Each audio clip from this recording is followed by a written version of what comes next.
Hey, good morning, Midwest Survivor. Time for breakfast bits. So first off, I want to say thank you to everybody that's checking out the Facebook Shorts, checking out the YouTube channel, checking out the TikTok post, the X post, the Limit 8 post, and the Pinterest post. On the YouTube channel, be sure to click like and subscribe, hit the thumbs up, and just, if you like the content, click the thumbs up, click the bell, hit subscribe. So today's topic on Breakfast Bits is the sexual narcissist. And this is a pretty self-explanatory topic, probably be pretty short, but the sexual narcissist, the key thing about them is everything has to do with sexuality.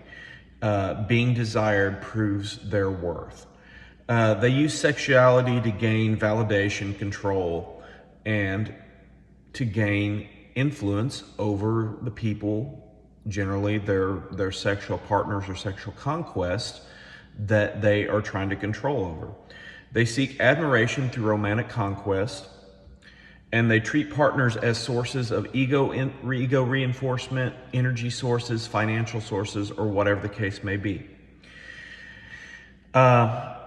The thing with the sexual narcissist is they go through a revolving cycle of partners whenever the energy, the interest, or the rewards fade. So sexual narcissists, they will go through a constant cycle of partners. There'll be a high where everything is all about them and the relationship and whatever. And then all of a sudden they will use the sexuality to gain validation for their choices, validation for how they look, validation for their relationship, validation for their prowess, validation for the different types of sexual contact they are having, and they will control them using sex to maintain a hold over them, because they are getting energy from them. They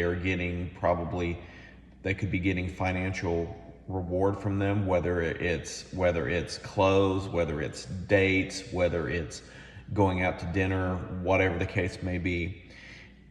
And not only that, but they are getting admiration through being conquered romantically.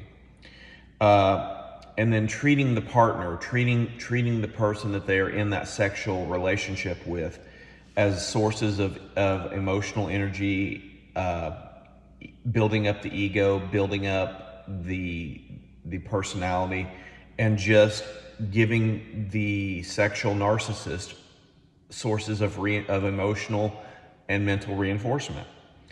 But the problem is that eventually that energy will get sucked out of the partner, and they will either lose interest in the person or they will leave the person.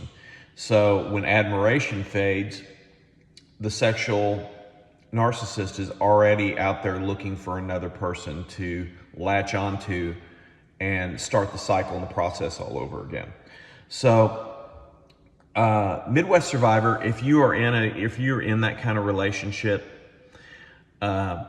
sit down with your partner, talk to them, explain to them, hey, listen, I feel like this is a very one-sided relationship. What can we do to kind of fix this? And if they refuse to sit down with you, then the only other alternative that you have is to cut your losses and move on. And it's very important that you realize and understand that not everybody out there is a sexual narcissist. There are women out there that genuinely care about you, or men out there that genuinely care about you, that are kind, that are caring, that want the best for you, that want to encourage you and want to help you become the best version of yourself that you can be. And more importantly, you can help that person become the best version of themselves that they can be, if they will listen and if they will recognize their need for change. So Midwest Survivor, as always, I want you to be healthy. I want you to get healthy. I want you to stay healthy. And as always, be strong, get strong, and stay strong. Y'all take care. Dinner chat tonight. Looking forward to the topic. It's another chapter on rebuilding your life. Y'all take care. Have a good day.